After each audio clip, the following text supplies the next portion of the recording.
എൻ്റെ നല്ലയമ്മ.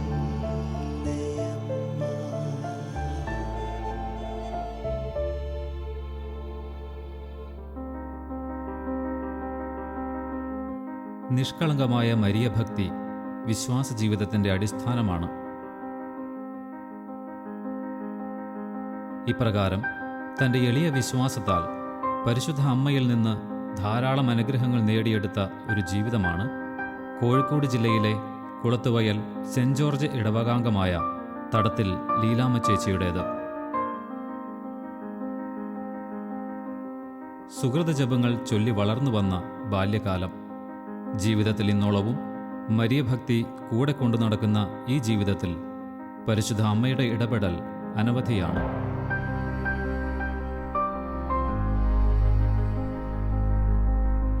ജപമാലകൾ കെട്ടിയും ജപമാലകൾ ചൊല്ലിയും ജീവിതത്തിൻ്റെ ഓരോ ദിനങ്ങളും പ്രാർത്ഥനാപൂരിതമാക്കുന്ന ഈ ജീവിതത്തിലെ മരിയൻ അനുഭവങ്ങളിലൂടെ നമുക്ക് കടന്നുപോകാം. എൻ്റെ പേര് ലീലാമ്മ എന്നാണ്. വീട്ടുപേര് തടത്തിൽ. ഞങ്ങൾ കോടഞ്ചേരിയിലായിരുന്നു താമസിച്ചുകൊണ്ടിരുന്നത്. പാലായിൽ നിന്ന് വന്ന ചാച്ചനും അമ്മയും പിള്ളേരും എല്ലാവരും കൂടെ കോടഞ്ചേരിയിലൊരു സ്ഥലമൊക്കെ വാങ്ങിച്ച് അവിടെ വീടൊക്കെ വെച്ച് അവിടെയായിരുന്നു താമസിച്ചുകൊണ്ടിരുന്നത്. ഞങ്ങൾ 7 മക്കളുണ്ടായിരുന്നു. ഞാനൊക്കെ കോടഞ്ചേരി വന്ന പിന്നെ ഉണ്ടായതെന്നാണ് ചാച്ചൻ പറഞ്ഞ് കേട്ടിട്ടുള്ളത്. 8ാമത്തെ കുഞ്ഞിനെ ഗർഭിണിയായിരുന്നപ്പോൾ അമ്മയ്ക്ക് സുഖമില്ലാതെയായി. അമ്മയെ എടുത്തുകൊണ്ട് ആശുപത്രിയിൽ പോവുകയും വണ്ടിയൊന്നും ഇല്ലാത്തതുകൊണ്ട് എടുത്താണ് കൊണ്ടുപോയതെന്നാണ് ചാച്ചൻ പറഞ്ഞത്. തിരിച്ചു വന്നത് അമ്മയും ഇളയ കുഞ്ഞും മരിച്ചാണ് കൊണ്ടുവന്നത്. അന്ന് മുതൽ എനിക്ക് അമ്മയില്ലാതെ ആണ് ഞാൻ വളർന്നത്. ഇളയ കൊച്ചായതുകൊണ്ട് എല്ലാവരും എന്നെ കാര്യമായിട്ട് നോക്കിയിരുന്നു. അമ്മയില്ലാത്തൊരു വിഷമം ചെറുപ്പത്തിലൊന്നും അറിഞ്ഞിരുന്നില്ല. എന്നാലും അമ്മച്ചിമാരെയൊക്കെ കാണുമ്പോൾ എനിക്ക് വലിയ കൊതിയായിരുന്നു. എൻ്റെ അമ്മയുണ്ടായിരുന്നെങ്കിൽ ഇങ്ങനെ ചട്ടയും മുണ്ടുമൊക്കെ എടുത്ത് നടക്കുമായിരുന്നു. എല്ലാ ചട്ടയും മുണ്ടും എടുത്ത് അമ്മമാരെ കാണുമ്പോൾ ഞാനിങ്ങനെ സൂക്ഷിച്ച് നോക്കും. പ്രായമായ അമ്മച്ചിമാരെ എനിക്ക് ഒത്തിരി ഇഷ്ടമായിരുന്നു. ഇപ്പോഴും ഇഷ്ടമാണ്. പിന്നെ വീട്ടിൽ ചേച്ചിയാണ് ചേച്ചിയാണ് എന്നെ നോക്കിക്കൊണ്ടിരുന്നതൊക്കെ. കുറച്ച് നാൾ കഴിയുമ്പോൾ ചേച്ചിയെ കല്യാണം കഴിച്ച് വിട്ടു. അപ്പോൾ എനിക്ക് ഒത്തിരി വിഷമമൊക്കെ ഉണ്ടായി.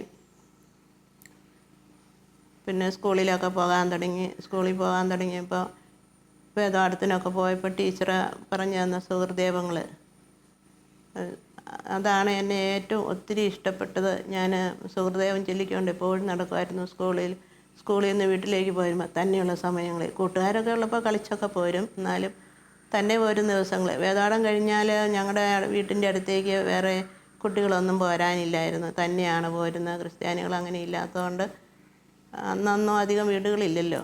അതുകൊണ്ട് വഴിക്കൊന്നും ആരും ഇല്ല. എന്നാലും തന്നെ മാതാവിൻ്റെ സുഹൃദേവം ചൊല്ലിക്കൊണ്ട് പോരുമായിരുന്നു. അതുകൊണ്ട് തന്നെ പേടിയൊന്നും ഇല്ലായിരുന്നു. മാതാവ് ഉണ്ട് എന്നുള്ളൊരു ബോധ്യം ഉണ്ടായിരുന്നു. മാതാവ് എപ്പോഴും എൻ്റെ കൂടെ ഉള്ളതുപോലെ ഞാൻ നടക്കുമായിരുന്നു. 5 ആങ്ങളമാരും ഒരു ചേച്ചിയാണ് ഉണ്ടായിരുന്നത്. 7 പിള്ളേർ. ഞങ്ങളെല്ലാ ദിവസവും വൈകുന്നേരം ജപമാല ചൊല്ലി പ്രാർത്ഥിക്കുമായിരുന്നു. മൂത്തവരാണ് ഓരോ രഹസ്യം ചൊല്ലി ഓരോ 10 ചെല്ലുന്നത്. ഞാൻ ഏറ്റവും അവസാനം ചെല്ലും. അതെല്ലാം ഇപ്പോഴും ഞാൻ ഓർക്കുന്നുണ്ട്. എൻ്റെ നല്ലയമ്മ.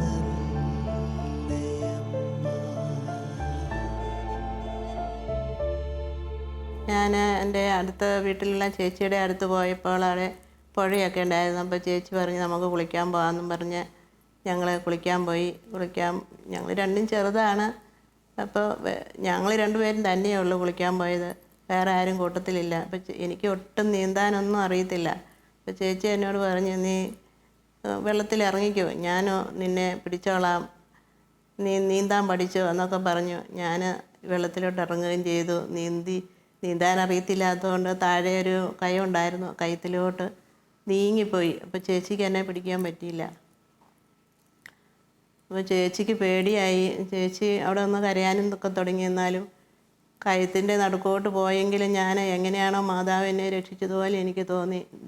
താനെ നീന്തി കരയ്ക്ക് കയറി.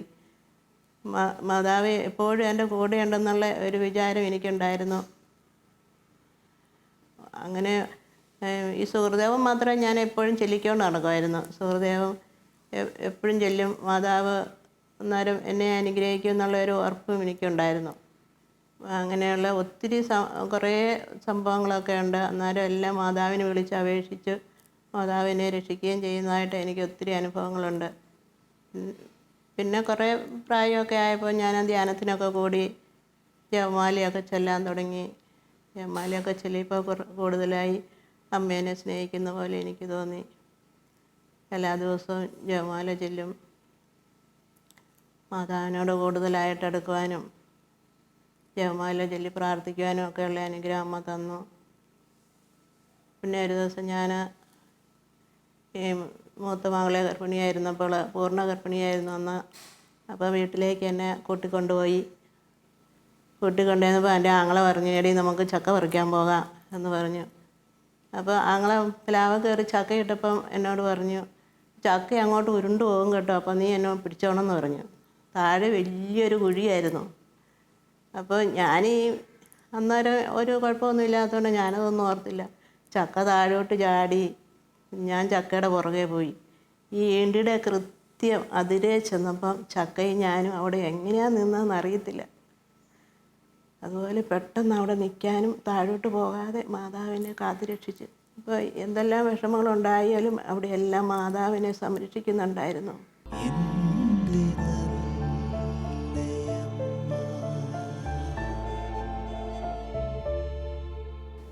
എൻ്റെ ഞങ്ങൾ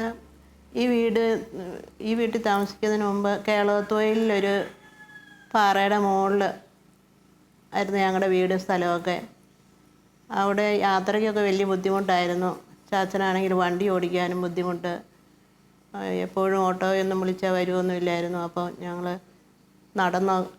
കുറേ വഴി നടന്നിട്ടാണ് പിന്നെ മെയിൻ റോഡിലേക്ക് വരുന്നത്. കുന്ന് കയറി പോകണം.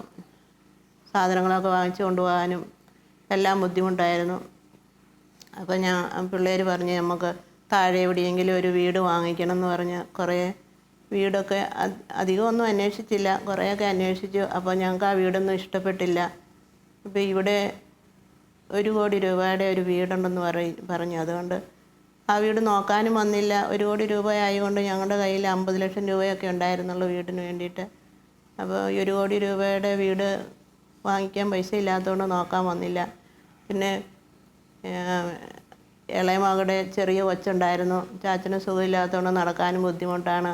അപ്പോൾ വീട് കിട്ടിയില്ലല്ലോ എന്നോർത്ത് ചാച്ചന് വലിയ വിഷമം ഉണ്ടായിരുന്നു. അപ്പോൾ ഒരു ദിവസം ഞാനിങ്ങനെ മാതാവിനോട് പ്രാർത്ഥിച്ചപ്പോൾ മാതാവ് പറഞ്ഞു, എന്തായാലും വേണ്ടില്ല, അവിടെ ഒന്ന് പോയി നോക്കാൻ പറഞ്ഞു. 1 കോടി രൂപയാണെങ്കിലും വെറുതെ ഒന്ന് പോയി നോക്കിയിട്ട് വരാൻ പറഞ്ഞു. അങ്ങനെ ഇവിടെ അടുത്തുള്ള ചേട്ടനെ കണ്ട് ഇവിടെ വന്ന് ഈ വീടൊക്കെ നോക്കി. വീടൊക്കെ പിള്ളേർക്കും ചാച്ചനും എല്ലാവർക്കും ഇഷ്ടപ്പെട്ടു. അങ്ങനെ സാറ് കറിയാച്ചൻ നിനക്ക് തന്നെ ഞാൻ ഈ വീട് തരാമെന്ന് പറഞ്ഞു. അങ്ങനെ പൈസയൊക്കെ കുറച്ച് തന്നു. പിന്നെ 50 ലക്ഷം രൂപയെ ഞങ്ങളുടെ കയ്യിലുണ്ടായിരുന്നുള്ളൂ. അപ്പോൾ ഈ 50 ലക്ഷം രൂപ അത് മതി, അത് കഴിഞ്ഞിട്ട് പിന്നെ പൈസ ഉണ്ടാകുമ്പോൾ തന്നാൽ മതി എന്ന് പറഞ്ഞു. അങ്ങനെ മാതാവ് ഞങ്ങൾക്ക് ഈ നല്ലൊരു വീട് ഒരുക്കി തന്നു. കൊച്ചിനെ സ്കൂളിൽ വിടാനും ചാച്ചന് ആശുപത്രിയിൽ പോകാനും ഒക്കെ അവിടെ നിന്ന് നടന്നു വരാനും എല്ലാം ഒത്തിരി ബുദ്ധിമുട്ടായിരുന്നു. ആ സമയത്താണ് ഈ നല്ലൊരു വീട് ഞങ്ങൾക്ക് മാതാവ് ഒരുക്കി തന്നത്. കേരളത്തിലായിരുന്ന സമയത്ത് ഒരു ദിവസം വലിയൊരു ഇടിയും മഴയും കാറ്റും ഒക്കെ വന്നപ്പോൾ ആടുകളെല്ലാം പറമ്പിലായിരുന്നു. അപ്പോൾ ഞാൻ ആടിനെ അഴിക്കാനായിട്ട് താഴോട്ട് പോയി. അവിടെ ഒരു കുളവും മോട്ടറും എല്ലാം ഉണ്ടായിരുന്നു. ആടിനെ മരത്തിൽ നിന്ന് ഇങ്ങനെ അഴിച്ചപ്പോഴത്തേക്കും വലിയൊരു ഇടി വന്നു. എന്താ സംഭവിച്ചതെന്നൊന്നും എനിക്കറിയത്തില്ല. എൻ്റെ മേല് മുഴുവൻ മണ്ണ് കൊണ്ട് നിറഞ്ഞിരുന്നു. കണ്ണ് തുറന്ന് പുറകോട്ട് നോക്കിയപ്പോഴത്തേനും മോട്ടറെല്ലാം കത്തുന്നതായിട്ടും വലിയ പുക വരുന്നത് കണ്ടു. ഞാൻ നിന്നിരുന്ന സ്ഥലമൊക്കെ ഇങ്ങനെ കാന പോലെ കീറി മണ്ണിങ്ങനെ തെറിച്ച് വന്ന് എൻ്റെ മേത്ത് മുഴുവൻ വീണുകൊണ്ടിരുന്നു. അപ്പോഴെല്ലാം ഞാൻ എല്ലാ ദിവസവും മാതാവിന് 3 ജപമാല ചൊല്ലി മാതാവിന് ഒരു കീടം വെക്കുന്നുണ്ടായിരുന്നു. അതുകൊണ്ടെല്ലാം മാതാവ് എന്നെ കാത്തു സംരക്ഷിച്ചാന്ന് ഇപ്പോഴും എൻ്റെ മനസ്സിൽ അന്നും ഇന്നും എപ്പോഴും ഉണ്ട്. അപ്പോൾ സ്കൂൾ വിട്ട് പിള്ളേരൊക്കെ വന്നപ്പോൾ എൻ്റെ ചാച്ചൻ മക്കളെ വിളിച്ച് നിർത്തി പറഞ്ഞു, എൻ്റെ മക്കളെ, നിങ്ങളുടെ അമ്മ ഇപ്പോഴുണ്ടാകുകയില്ലായിരുന്നു, മാതാവ് നമ്മളെ സംരക്ഷിച്ചു.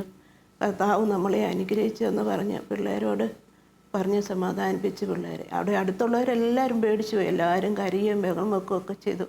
അതുപോലെ വലിയ ഇടിയായിരുന്നു അന്നുണ്ടായിരുന്നത്. ഞാനിതിൻ്റെ നടുക്കായിരുന്നു നിന്നത്. എന്നിട്ടും എനിക്കൊന്നും പറ്റിയില്ല. കണ്ണടച്ച് തുറന്നപ്പോഴത്തേനും സംഭവങ്ങളെല്ലാം തീർന്നു. അങ്ങനെ ഒത്തിരി അപകടങ്ങളിൽ നിന്ന് മാതാവ് എന്നെ സംരക്ഷിച്ചു. എല്ലാ ദിവസവും ജപമാല ചൊല്ലി മാതാവിനെ ഒരു കിരീടം വെക്കുന്ന സ്വഭാവം എനിക്കുണ്ടായിരുന്നു. അത് ധ്യാനത്തിനൊക്കെ പോയപ്പോൾ ഒരു കൗൺസിലർ പറഞ്ഞ അന്നാണ് 3 ജപമാല ചൊല്ലിയാൽ മാതാവിന് ഒരു കിരീടം വെക്കാമെന്ന്. അങ്ങനെ ഒരു ദിവസം മുടങ്ങാതെ ഈ 3 ജപമാല ചൊല്ലി മാതാവിന് ഒരു കിരീടം വെക്കും. പിന്നെയുള്ള സമയങ്ങളിൽ വേറെ ജപമാലയും ചൊല്ലുമായിരുന്നു. അതുകൊണ്ട് തന്നെ മാതാവ് എന്നെ ഒത്തിരി അനുഗ്രഹിക്കുന്നുണ്ടെന്ന് എനിക്ക് തോന്നിയിട്ടുണ്ട്.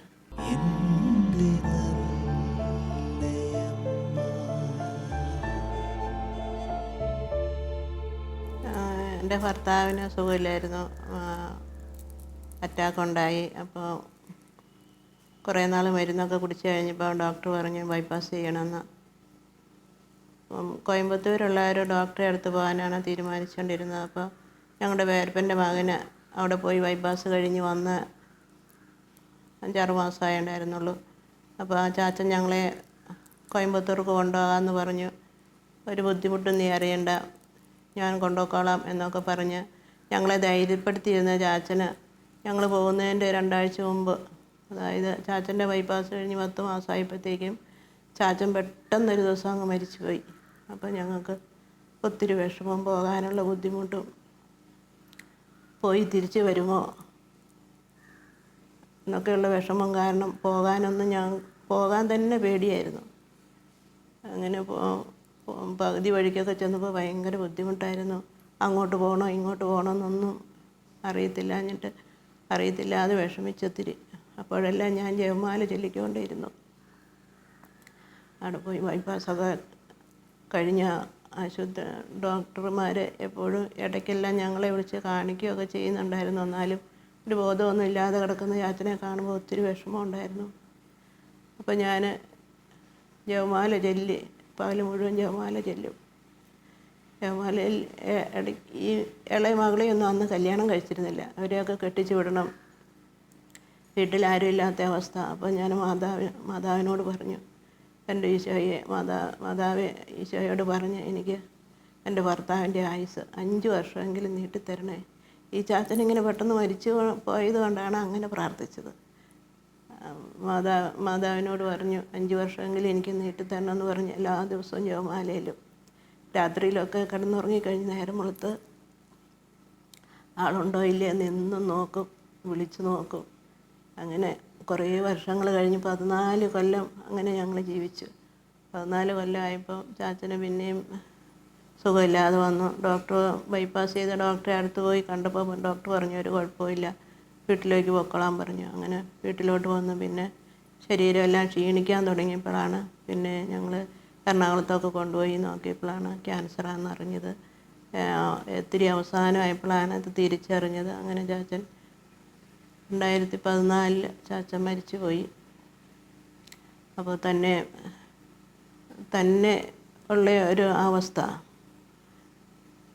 ഒത്തിരി ചില ദിവസങ്ങളിലൊക്കെ കുറച്ച് വിഷമങ്ങളൊക്കെ ഉണ്ടാകും. തന്നെയുള്ളല്ലോ എന്ന് ഓർക്കുമ്പോൾ, ഉള്ള ഒരു വിചാരം മനസ്സിലേക്ക് വരുമ്പോൾ എന്നോട് പണ്ട് പറഞ്ഞു തന്നിട്ടുണ്ട്, നന്മ നിറഞ്ഞവരെയും 3 നന്മ നിറഞ്ഞവരെയും ചൊല്ലിയാൽ മനസ്സിലെ വിഷമങ്ങളെല്ലാം മാറുമെന്ന് പറഞ്ഞ അനുസരിച്ച് ഞാൻ 3 നന്മ നിറഞ്ഞവരെയും ചെല്ലാൻ തുടങ്ങി. ഒരു ദിവസം ഭയങ്കരമായ പേടി എനിക്ക് വന്നു. ഒരു നന്മ നിറഞ്ഞവരെയും ചൊല്ലി 2 നന്മ നിറഞ്ഞവരെയും ചൊല്ലിയപ്പോഴത്തേനും എൻ്റെ മനസ്സിൽ സന്തോഷം കൊണ്ട് നിറയാൻ തുടങ്ങി. 3-ാമത്തെ നന്മ നിറഞ്ഞവരെയും ചൊല്ലിയപ്പോൾ ഞാൻ ഓർത്ത കാര്യങ്ങളെല്ലാം മറന്നുപോയി. മനസ്സിൽ വലിയ സന്തോഷം, എന്ത് സന്തോഷമായിരുന്നു എനിക്ക് തന്നെ അറിയത്തില്ല, എല്ലാം മറന്നുപോയി. മാതാവ് എന്നെ സന്തോഷം കൊണ്ട് നിറച്ചു. അങ്ങനെയുള്ള പല അനുഭവങ്ങളും എനിക്കുണ്ടായിട്ടുണ്ട്. മാതാവ് എപ്പോഴും എൻ്റെ കൂടെയുണ്ട്. മാതാവിന് ഞാൻ എല്ലാ ദിവസവും ഇപ്പോഴും 3 ജപമാല ചൊല്ലി ഒരു കിരീടം വെക്കും. വേറെ ജപമാല ചെല്ലുന്നുണ്ട്, എന്നാലും ഈ ഒരു 3 ജപമാല എല്ലാ ദിവസവും മുടങ്ങാതെ ചെല്ലുന്നുണ്ട്.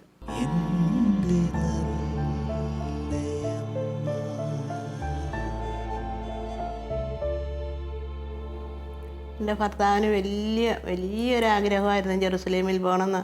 അപ്പോൾ ഞങ്ങൾ അന്ന് കൃഷി ആയതുകൊണ്ട് അന്ന് 75,000 രൂപ വേണമായിരുന്നു ഒരാൾക്ക് പോകണമെങ്കിൽ. 75,000 രൂപയ്ക്ക് എല്ലാ കൊല്ലവും മുളക് പറിച്ച്, അതവിടെ കുരുമുളക് ഉണ്ടായിരുന്നു പറമ്പിൽ, കുരുമുളക് പറിച്ച് ജെറുസലേമിൽ പോകാൻ വേണ്ടിയിട്ട് ഞങ്ങളെ കുരുമുളക് സൂക്ഷിച്ച് വെക്കുമായിരുന്നു. സൂക്ഷിച്ച് വെച്ചിട്ട് അവസാനം വിറ്റിട്ട് നമുക്ക് ജെറുസലേമിൽ പോകാമെന്ന് പറഞ്ഞുകൊണ്ട് അന്നേരം ഞാൻ പറഞ്ഞു, എന്നാൽ ചാച്ചൻ തന്നെ പോയിട്ട് വാ, ഞാൻ പിന്നെ പൊക്കോളാമെന്ന് പറഞ്ഞു. അത് പറ്റിയല്ല, ഞാൻ നിന്നെയും കൊണ്ടേ പോവുള്ളൂ, നമുക്ക് രണ്ടു പേർക്കും കൂടെ ഒരുമിച്ച് പോയാൽ മതി എന്ന് പറഞ്ഞ് എന്നെയും കൊണ്ട് പോയത്. കുരുമുളക് അവിടെ ഇരുന്നു, വേറെ പൈസയൊക്കെ മാതാവ് ഞങ്ങൾക്ക് തന്നു. അങ്ങനെ ജെറുസലേമിൽ പോയി അവിടെ എല്ലാം പോയി കാണാനുള്ള ഭാഗ്യം മാതാവാണ് തന്നത്. ഒത്തിരി ബൈബിൾ വായിക്കുകയും കൊന്ത ചൊല്ലുകയും എല്ലാം ചെയ്തതിൻ്റെ ഫലമായിട്ടാണ് ഞങ്ങൾക്ക് ജെറുസലേമിൽ പോകാൻ പറ്റിയത്. ഞങ്ങളെപ്പോലുള്ള ആർക്കും തന്നെ അങ്ങനെ പോകാനുള്ള അവസരം മാതാവിനോട് പ്രാർത്ഥിക്കാത്തതുകൊണ്ടാണ് എന്താണെന്ന് എനിക്കറിയത്തില്ല. ഞങ്ങൾക്ക് എത്രയും പെട്ടെന്ന് പോകാനും അവിടെ എല്ലാം പോയി കാണാനും സന്തോഷത്തോടെ വരുവാനും സാധിച്ചു. അപ്പോൾ ഞാൻ ഓർക്കും, നമ്മൾ ക്രിസ്ത്യാനികളായി നമ്മളെല്ലാവരും കുറച്ച് സ്ഥലം വിറ്റിട്ടാണെങ്കിലും നമ്മുടെ ബൈബിളിലുള്ള എല്ലാ കാര്യങ്ങളും കാണാൻ അവിടെ ചെന്ന് കണ്ടപ്പോൾ എൻ്റെ ദൈവമേ, ഈ ബൈബിളിനകത്തുള്ളത് മുഴുവനും അവിടെയുണ്ട്. ഇത്രയും ഉണ്ടെന്നൊന്നും ഞാൻ വിചാരിച്ചിരുന്നില്ല. അവിടെ ചെന്ന് കണ്ടപ്പോഴാണ് ഇതെല്ലാം അവിടെ ഉണ്ടെന്നും ഇത് സത്യമാണെന്നും ഉള്ളത് ബോധ്യം എനിക്കുണ്ടായത്. അപ്പം ഞാൻ കാണുന്നവരോടെല്ലാവരും പറയും, നിങ്ങൾ എങ്ങനെയാണെങ്കിലും നമ്മൾ ക്രിസ്ത്യാനികളായ നമ്മളെല്ലാവരും ജെറുസലേമിൽ പോയി അവിടെ എല്ലാം കണ്ട് വരുന്നത് ഒത്തിരി നല്ലതാണ്, ഒത്തിരി അനുഗ്രഹമാണ്, നമുക്കൊത്തിരി വിശ്വാസം ഉണ്ടാകും. അതുകൊണ്ട് അങ്ങനെ ഞങ്ങൾ പോകുന്ന വഴിക്കെല്ലാം ജപമാല ചൊല്ലിയും ഓരോ ദിവസവും അവിടെ ചെന്ന് കുർബാന അർപ്പിക്കുകയും വൈകുന്നേരം ക്ലാസ്സുകളും ഓരോരുത്തരുടെ അനുഭവങ്ങളെല്ലാം പറയുന്നുണ്ടായിരുന്നു. ഞങ്ങൾക്ക് ഒത്തിരി സന്തോഷമുള്ളൊരു യാത്രയായിരുന്നു. ആദ്യമായിട്ട് വിമാനത്തിലൊക്കെ കയറി ഒരു പേടിയൊന്നും തോന്നിയില്ല. സന്തോഷമായിട്ട് ഞങ്ങളെല്ലാവരും പോയി തിരിച്ചു വന്നു. പിന്നെ ഇവിടെ വന്നേ പിന്നെ ഇവിടെ വന്ന് കുറച്ച് നാൾ കഴിഞ്ഞപ്പോൾ പിന്നെ ഞാൻ ഈ അസോസിയേറ്റ് എന്നൊരു സംഘടനയെ കൂടുകയും അവിടെ ഞങ്ങൾ 10-20 പേരുണ്ട്. ഞങ്ങളെ ജപമാല കെട്ടാൻ പഠിപ്പിക്കുകയും ഒത്തിരി ജപമാല കെട്ടാനുള്ള ഒരു അവസരം എനിക്കുണ്ടാക്കി. 100-800ഓളം ജപമാല ഇപ്പോൾ തന്നെ കെട്ടി. പിന്നെ ഞങ്ങളുടെ ഇടവകയിലുള്ള ഓരോ വീടുകളിലും ഞങ്ങൾ ഈ ജപമാല എത്തിക്കുകയും ജപമാല കൊടുത്തവർക്ക് വേണ്ടി പ്രാർത്ഥിക്കുകയും ചെയ്തു. മാതാവിൻ്റെ അടുത്ത് കൊണ്ടുവച്ച് ജപമാല പ്രാർത്ഥിച്ച് എല്ലാ വീട്ടിലും കൊടുത്ത് എല്ലാ വീടുകളിലും പ്രാർത്ഥിച്ച് ഞങ്ങൾ 252 ജപമാല എല്ലാ വീട്ടിലും കൊടുത്തു, ഓരോ വീട്ടിലും. പിന്നെ ഇപ്പോഴും ജപമാല കെട്ടുന്നുണ്ട്. ജപമാല കെട്ടി അതിൽ നിന്നുള്ള വരുമാനം കൊണ്ട് പിന്നെ NRCയിൽ ധ്യാനിക്കാൻ പൈസ ഇല്ലാത്തവരെ ധ്യാനിപ്പിക്കുകയും പാവപ്പെട്ട ഒരു വീട്ടിൽ അവരെ സഹായിക്കുകയും ഒക്കെ ചെയ്യുന്നുണ്ട്.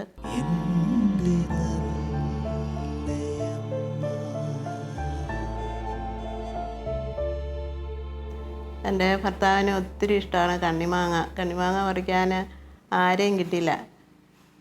2-3 പേരോടെല്ലാം പറഞ്ഞിട്ടും ആരും വന്നില്ല പറിക്കാൻ, അവർക്ക് സൗകര്യം കിട്ടിയില്ല. അതുകൊണ്ട് ഒരു ദിവസം എന്നോട് പറഞ്ഞു, എന്നാൽ ഞാൻ മാങ്ങ കയറാൻ പോകുകയെന്ന് പറഞ്ഞു. അത്ര സുഖമില്ലാത്തൊക്കെ സമയമായിരുന്നു, എന്നാലും ഈ മാങ്ങ കൂട്ടാനുള്ള ആഗ്രഹം കണ്ട് ഞാനും പോയി പുറകെ ബക്കറ്റും തോട്ടിയും ഏണിയെല്ലാം എടുത്തുകൊണ്ട് പോയി മാവേലോട്ട് കയറി ബക്കറ്റൊക്കെ കയറ് കെട്ടി വെച്ചു. അത് കഴിഞ്ഞ് മാങ്ങ കുറച്ച് പറിച്ച് ബക്കറ്റിനകത്ത് ഇട്ടു. ഞാനിങ്ങനെ കണ്ണുമിക്കാതെ നോക്കി നിൽക്കുക. ഒന്നാമത്തെ വയ്യാത്ത ആളാണ്, എപ്പോഴൊന്നും കയറുന്ന ആളല്ല. അതുകൊണ്ട് ഞാനിങ്ങനെ നോക്കിക്കൊണ്ട് നിൽക്കുകയാണ്. അപ്പോഴാണ് തോട്ടി ഒടിയോ എന്തോ ചെയ്ത് തോട്ടി കയ്യിൽ നിന്നും താഴെ പോയി, പിടിച്ചിരുന്ന കമ്പും പോയി. ഞാൻ കണ്ണടച്ച് പിടിച്ച് എൻ്റെ ഹൃദയത്തിൽ നിന്നും കൂടെ വലിയൊരു വേദന. ചാച്ചൻ്റെ കൈ വിട്ടു പോയപ്പോഴത്തേനും എനിക്കെപ്പടി പേടിയായി. ഞാൻ ഉറക്കെ ആ പ്രദേശം മുഴുവൻ കേൾക്കാൻ പാകത്തിന് എൻ്റെ മാതാവേ അമ്മയെന്ന് ഉറക്കെ വിളിച്ചു. കണ്ണടച്ച് പിടിച്ചായിരുന്നു. ചാച്ചൻ താഴോട്ട് വീഴുന്നത് കാണാൻ കഴിയില്ല. എന്നിട്ട് കുറച്ച് നേരം കഴിഞ്ഞ് കണ്ണ് തുറന്ന് നിലത്തോട്ട് നോക്കിയപ്പോൾ ചാച്ചനില്ല. മുകളിലേക്ക് നോക്കിയപ്പോൾ ചാച്ചൻ 2 കൈയും പിടിച്ച് തൂങ്ങി നിൽക്കുക ഒരു കമ്പയിൽ. അങ്ങനെ മാതാവിനെ വിളിച്ച് അപേക്ഷിച്ചുകൊണ്ട് തന്നെ മാതാവ് അവിടെ നിന്ന് രക്ഷിച്ചു. എങ്ങനെയാണ് കൊമ്പെ പിടിച്ചതെന്നൊന്നും എനിക്കറിയത്തില്ല. ഒരാപത്തും കൂടാതെ താഴെ ഇറങ്ങി വന്നു. പിന്നെ ഒരു ദിവസം പോലും മരത്തെ കയറ്റിയിട്ടില്ല, മരത്തെ കയറണ്ടെന്ന് പറഞ്ഞ് കയറ്റിയിട്ടുമില്ല. അങ്ങനെ എല്ലാ ആപത്തുകളിൽ നിന്നും മാതാവ് ഞങ്ങളെ സംരക്ഷിക്കുന്നുണ്ടായിരുന്നു. ഇവിടം വരെ ഇന്നേ ദിവസം വരെ എല്ലാ ആപത്തുകളിൽ നിന്നും മാതാവ് എപ്പോഴും കൂടെയുള്ളതുകൊണ്ട് പേടിയില്ലാതെ നടക്കുന്നു. ചില ദിവസമൊക്കെ ഞാൻ ഈ വീട്ടിൽ തന്നെയായിരിക്കും മാതാവിനോട് പ്രാർത്ഥിച്ച് കിടന്നുറങ്ങാനും ഒന്നിനും ഒരു ബുദ്ധിമുട്ടും ഇല്ലാതെ.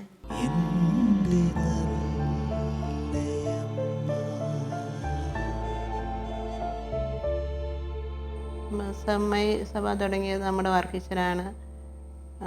മോൻസിഞ്ഞോർ വർക്കിച്ചൻ്റെ ഒരു ആഗ്രഹമായിരുന്നു.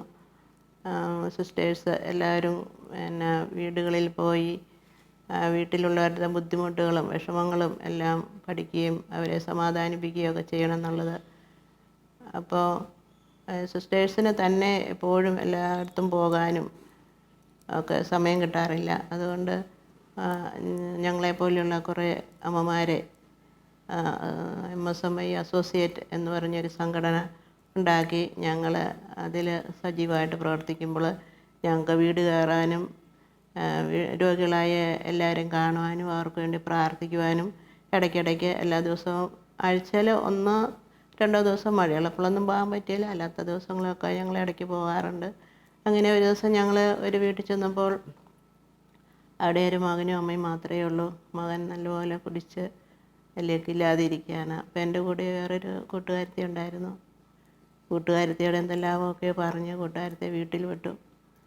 അപ്പോൾ ഈ മകൻ എന്നോട് പറഞ്ഞു, ചേച്ചി പോകണ്ട, ചേച്ചി ഇവിടെ ഇരിക്കും, എനിക്ക് കുറച്ച് കാര്യങ്ങളൊക്കെ സംസാരിക്കാനുണ്ട് എന്ന് പറഞ്ഞ് കുറേ വർത്തമാനം എല്ലാം പറഞ്ഞ് സന്ധ്യയായിട്ടും എന്നെ വിടുന്നില്ല. അപ്പോൾ ഈ മകൻ എന്നോട് പറഞ്ഞു, എൻ്റെ അമ്മ പറഞ്ഞു, ഇവനെ എവിടെയെങ്കിലും നമുക്ക് ഒന്ന് കൊണ്ടുപോയെങ്കിൽ നല്ലതായിരുന്നു, കുടിയൊക്കെ നിർത്തുവാണെങ്കിൽ നല്ലതായിരുന്നു, അമ്മ ഇങ്ങനെ ആഗ്രഹം പറഞ്ഞു. അപ്പോൾ അന്ന് അമ്മ എവിടെയാണ് പോകുന്നതെന്ന് മകൻ ചോദിച്ചു. അപ്പോൾ അമ്മ ഇങ്ങനെ ഒരു സ്ഥലപ്പേര് പറഞ്ഞു. അന്നേരം ചേച്ചി എന്നെ കൊണ്ടുപോകുമെന്നാണ് പിന്നത്തെ ചോദ്യം. എനിക്ക് ഒന്നും അറിയത്തില്ല, ഞാൻ വെറുതെ വീട് സന്ദർശനത്തിന് പോയതാണ്. പക്ഷേ ഞാൻ അന്നേരം പറഞ്ഞു ഞാൻ കൊണ്ടുപോകാം, നല്ല ഉറപ്പിന് അന്നേരം തന്നെ പറഞ്ഞു ഞാൻ കൊണ്ടുപോകും. എന്നാൽ ചേച്ചി നാളെ എപ്പം വരുമെന്ന് ചോദിച്ചു. ഞാൻ പറഞ്ഞു നാളെ പള്ളി കഴിഞ്ഞ് ഞാൻ വരാം, 10 മണിക്ക് വരണം എന്ന് പറഞ്ഞു. കൃത്യം 10 മണിയായപ്പോൾ ആ സമയം രാത്രി മുഴുവൻ കുടിച്ച് ലക്കില്ലാതെ കിടക്കുമായിരുന്നു. ഈ മകന് പിന്നെ കുടി നിർത്താൻ പോകാൻ വേണ്ടിയിട്ട് ഒത്തിരിയും കൂടെ മദ്യവെച്ചു. 10 മണിയായപ്പോൾ എന്നെ നോക്കിയിരിക്കുക. പിന്നെ ഞാൻ 10 മണിയായപ്പോഴത്തേനും ചെന്നു. എങ്ങോട്ടാണ് കൊണ്ടുപോകേണ്ടതെന്നോ എവിടെയാണ് സ്ഥലമെന്നൊന്നും എനിക്കറിയത്തില്ല. അപ്പോൾ ഞാൻ എൻ്റെ ഒരു കൂട്ടുകാരത്തെ വിളിച്ചു. അപ്പോൾ കൂട്ടുകാരത്തിയുടെ ഭർത്താവ് എന്നെ മാതാവ് പറഞ്ഞു വിട്ടു. അപ്പോൾ ഞങ്ങൾ എല്ലാവരും കൂടി കൊണ്ടുപോയി കുറച്ച് ദിവസമെല്ലാം അവിടെ താമസിച്ച് ഇപ്പം മദ്യപാനം പൂർണ്ണമായിട്ട് മാറ്റി. ഇപ്പോൾ മദ്യവയ്ക്കുന്നില്ല. എല്ലാ ദിവസവും ഞാൻ അയാൾക്ക് വേണ്ടി പ്രാർത്ഥിക്കുന്നുണ്ട്, ആ കുടുംബത്തിന് വേണ്ടി പ്രാർത്ഥിക്കുന്നുണ്ട്, ഇപ്പോഴും പ്രാർത്ഥിക്കുന്നുണ്ട്. അങ്ങനെ ഒരു മകനെ മദ്യപാനത്തിൽ നിന്ന് രക്ഷപ്പെടുത്തുവാൻ എനിക്ക് സാധിച്ചതിൽ ഒത്തിരി സന്തോഷമുണ്ട്. ഞാനല്ല, എൻ്റെ മാതാവ് തന്നെയാണ് ഇതെല്ലാം പ്രവർത്തിച്ചെന്ന് എനിക്ക് പൂർണ്ണമായി ഉറപ്പുണ്ട്.